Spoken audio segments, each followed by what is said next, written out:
Imagine the clang of a chrome oven door, the glow of broiler heat, and the caramel scent thickening in the air. Beneath it, pineapple rings shimmer like tiny suns, their edges bronzing to perfection. Then, the flip. A daring, upside-down turn that reveals a glistening crown of fruit and syrup. This is not just dessert, it is America in the age of optimism.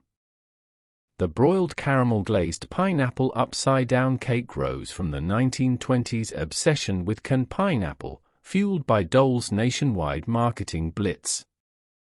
By the 1950s, it became a symbol of hospitality, appearing on every potluck table and in countless community cookbooks. Housewives competed for the most perfect glaze, the glossiest cherry, the most daring broil. But somewhere along the way, it vanished, replaced by boxed cakes and shortcuts that stripped away its theater. Tonight, we uncover the forgotten drama of America's most spectacular flip, the cake that defied gravity, defined a generation, and disappeared almost overnight.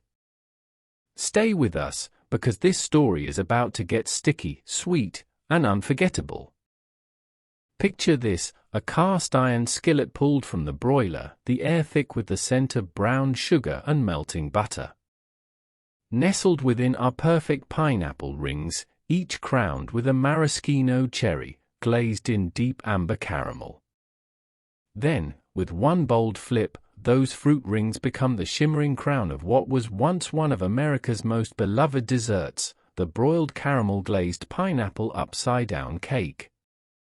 It seems playful, almost theatrical, yet beneath that flamboyant presentation lies a story of shifting culture, kitchen innovation, and the rise and fall of mid-century culinary spectacle. In the 1920s and 30s, canned pineapple was a symbol of modern convenience and luxury, and this cake rode that wave straight into American homes. History in the making. But then something changed.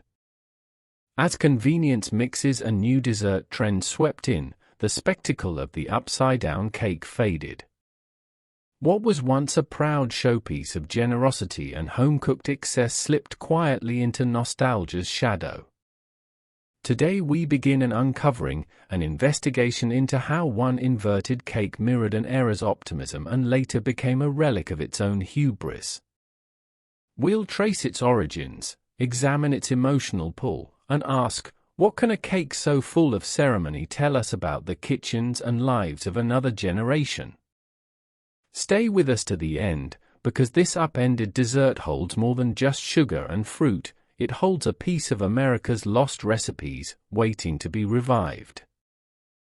Imagine a gleaming aluminum ring mold setting center stage at a Sunday school potluck, the aroma of melted cheddar and bacon fat weaving between the folding chairs.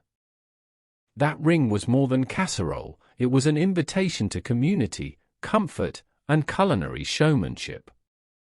This is the story of the corn pimento ring with cheesy sauce and bacon bits, a mid-century American masterpiece that once commanded attention and then quietly vanished. In post-World War II America, convenience foods and vibrant canned ingredients ruled the kitchen. Corn kernels in a can, jarred pimentos, instant cheese sauces, these combined to create dishes that looked complex but were effortless to assemble. The ring shape echoed optimism and circular togetherness, neighbors gathered, families sat side by side, and the mold popped out like a badge of hospitality. Yet the bacon bits anchored it in indulgence, the cheddar sauce wrapped warmth around sweet corn and scarlet pimentos. But then trends shifted. The kitchen streamlined. Home economics classes taught efficiency first. Deep-fried air and ring molds slid out of fashion. And as cookbooks replaced social dinner tables, many of these showpieces slipped from memory. Today, when we pull that ring from the oven and hear the faint crackle of bacon shards, we are resurrecting a cultural moment. As you watch this video, ask, what does it mean to serve a dish that demands ceremony? What does it say when a simple ring mold becomes a statement of care and community? By the end, you will not only know how to build the dish, but you will feel the pulse of an era when cooking opened doors, created bonds, and left rings of memory in its wake. Stick around, because this recipe is more than corn and cheese, it is a time capsule of American home cooking. Picture this: the kitchen light dimming just as the oven timer dings. You pull out a golden loaf, warm and fragrant, the top crusted with buttery streusel that crackles under your fingertip. You slice in and the aroma of fresh ginger, baked pear, and brown sugar fills the air. In every swirl of dough and every crunchy crumb, the ginger pear roll with streusel top whispers a forgotten chapter of American home baking. In the post-war era, home cooks embraced innovative showpieces that blended the familiar with the exotic, pears imported in cans or fresh when in season, joined by ginger's warm spice, once rare, now accessible thanks to global trade. The roll format spoke of elegance, the streusel layer spoke of indulgence.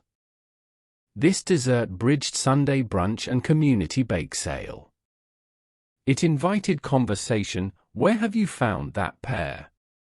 Did you taste the ginger? Yet by the late 1960s, as boxed mixes dominated and fresh fruit gave way to convenience, this elegant roll quietly faded. It became a nostalgic whisper in musty cookbooks, a relic of a time when baking was ritual. Today it stands ready for revival: crisp crumb topping, aromatic filling, mellow loaf structure. It demands care, not shortcuts. As you watch, ask yourself, what does it mean to bake with ceremony? What stories live inside the swirl of dough and spice? By the time this roll emerges from your oven, you will not only have learned its method, you will have felt its era.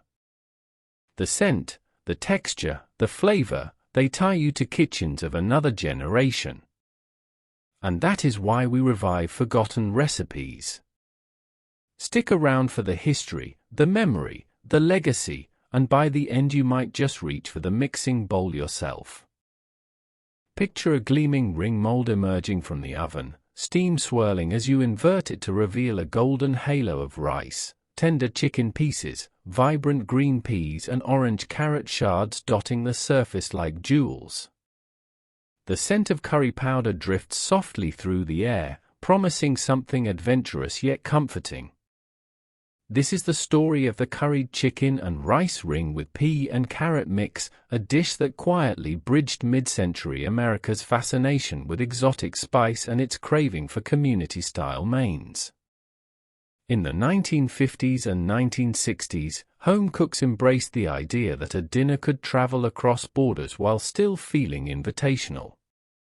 Curry powder, once exotic, had become accessible through grocery aisles, and molded ring dishes conveyed ceremony. The hostess set the table and unveiled something bold yet homey. Rice, chicken, peas, and carrots, simple staples, were transformed into a statement of creativity and togetherness. Many recipe cards of the era feature this ring shape, inviting guests to slice and serve from the center, turning dinner into shared ritual. Yet as convenient culture grew and casseroles took over, the ring mold fell out of favor. Bold spices gave way to simpler comfort, and the theatrical presentation of a ring dish slipped into obscurity. The curried chicken ring became one of those nostalgic notes hidden in the margins of old cookbooks, waiting to be rediscovered. So as you imagined slicing into that ring, seeing the swirl of rice, the scattered vegetables, the chicken pieces bathed in curry, you are not just cooking a dish but reviving a social gesture, an invitation to gather, to taste something exotic yet familiar, to make dinner an event. Stay with us as we trace how this recipe spoke to its time, why it vanished, and how you might bring it back into your own kitchen, offering both flavor and memory at once. Picture a warm loaf pulled from a low oven, its crust a deep caramel brown, the scent of toasted walnuts and simmered dates hanging in the air. You drizzle a pale ribbon of cream cheese icing across the top, the cool swirl meeting the warm loaf in a gentle contrast. This is the story of the brown sugar and walnut date loaf with cream cheese drizzle, a dessert that once fluttered into mid-century cookbooks and church bake sales, then quietly slipped out of view. In the 1940s and 50s, dates were marketed as modern, exotic, yet practical. Combined with brown sugar's rich caramel notes, and chopped walnuts adding crunch and earthiness, this loaf became a bridge between humble loaf cakes and a dessert for company. The cream cheese drizzle elevated it further, a nod to indulgence without delving into elaborate layering. In home kitchens, a slice served with tea spoke of care, community, and a gentle showmanship, the hostess who offered more than convenience, but less than complexity. Yet by the 1970s, as gel desserts and convenience mix cakes took over, this loaf faded. It lacked the flash of flambe or the simplicity of instant pudding. It demanded time, modest artistry, ingredients now seen as old-fashioned. So it found refuge in dog-eared community cookbooks and basement recipe card boxes. As you listen, ask yourself, what makes this loaf matter? Not just its flavor, the warm brown sugar, chewy dates, crunchy walnuts, cool icing, but its message. It whispers of kitchen rituals, Sunday afternoon gatherings, of women balancing modernity and tradition. By the final slice, you will not only know how to bake it, but you will feel its era. That single drizzle of cream cheese across the top is more than icing, it is memory. Stick around as we dive deeper into the history, emotion, and legacy of this sweet loaf. Picture the clock ticking down during a busy Saturday supper, ovens humming beneath fluorescent kitchen lights, when suddenly the cake mix box is empty and company is arriving in 15 minutes. Then, a quick salvage, a bag of shredded coconut, brown sugar, butter melting in the pan, and a notion: broil the topping until it bubbles, caramelizes and glistens like molten gold. This is the emergency cake reimagined, the broiled coconut caramel emergency cake redux, a dish rooted in mid-century American kitchen improvisation, showmanship, and a wink of nostalgia. In the 1950s, home cooks were encouraged to be both efficient and inventive. The term emergency did not mean chaotic, it meant stylishly prepared under pressure. Store-cupboard items like coconut flakes, brown sugar and a little butter could be transformed into dessert theater. The broiler did the job, seconds under high heat, caramelizing the coconut, creating texture and a brown top that contrasted with the soft cake beneath. At its heart, the recipe spoke of practicality and pride. A hostess could say, "Look what I pulled together in 10 minutes." Yet as boxed desserts and simpler sweets dominated later decades, these dramatic broil-topping cakes faded. Their texture and method felt old-fashioned, replaced by microwaves and prepackaged convenience. The emergency cake became one of those quiet relics in community cookbooks and handwritten cards. Now, when you slice into that warm loaf or cake pan, when you taste the toasted coconut, the caramel edge, you are not just eating dessert, you are stepping into a kitchen that valued flash and substance. You are rediscovering a moment when resourcefulness met elegance. And that is exactly why we bring this recipe back, to witness a vanished kitchen ritual and summon it once more. Stick around as we dig deeper into its origins, the emotion it carries, and how you might revive it in your own home. Picture a glistening chrome ring mold emerging from the oven, steam curling through the air, as you lift it from its baking sheet. Inside lies a rich swirl of wilted spinach, tender artichoke hearts, melted Swiss cheese and crisp bacon bits, each slice offering a cross-section of greens and smoky crunch. This is the spinach artichoke ring with Swiss and bacon, a dish that once ruled the mid-century buffet table and then vanished into recipe box lore. In the 1950s and early 1960s, home hostesses embraced ring-shaped molds as the ultimate showpiece. Bake it, invert it, and the wow moment is baked right in. Spinach and artichokes, to many, slightly exotic vegetables then, were elevated with Swiss cheese's mellow melt and bacon's assertive flavor. Vintage cookbooks show how this ring served as a centerpiece. Slice it, reveal its swirls, serve warm, and let the buttery crust crisp under the heat. As one retro recipe card notes, cheaper than shrimp, easier than roast, yet impressive enough for guests.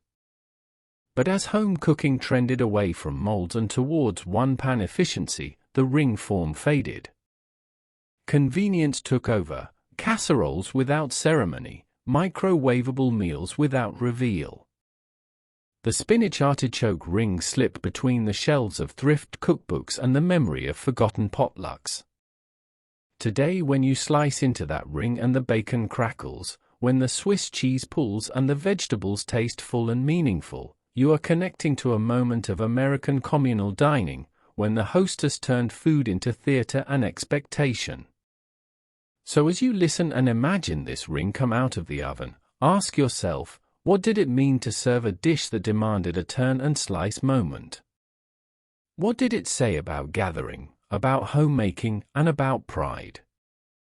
By the time you finish watching, you will know its story, feel its texture, and perhaps recreate it in your own kitchen, bringing back not just a recipe, but an era. Stick around for the full journey of history, emotion. Picture the kitchen light low, the oven door opening with a soft hiss, and the scent of sizzling bacon mingling with buttered potatoes in a deep baking dish. At the top, a creamy layer of sour cream sets into a golden crust. This is the German-style potato and bacon bake with sour cream topping, a hearty mid-century dinner centerpiece that once anchored Sunday tables and has since slipped into cookbook obscurity. In post-war America, home cooks looked to Europe for comfort fare that felt both authentic and accessible. Potatoes, ironically embraced in Germany after initial resistance, became a staple of hearty meals. Bacon added smoky depth, while sour cream topping lent richness and a finishing touch of indulgence. The bake format offered simplicity: layer potatoes and bacon, pour cream or sour cream, and bake until bubbly and set. In many community cookbooks of the 1950s and early 60s, you will find potato bacon loaf-type dishes listed under company dinners or Sunday night menus. But by the late 1960s and 70s, convenience took over. One-dish casseroles with jello molds, frozen vegetables, and processed meats edged out layered bakes that required attention. The German-style potato and bacon bake faded, relegated to typed recipe cards and thrift shop cookbooks. As you imagine slicing into that thick, creamy bake, the crumbs of bacon crisp around the edges, the sour cream layer set and slightly browned, you are stepping into a moment when dinner was deliberate, communal, and rooted in European American heritage.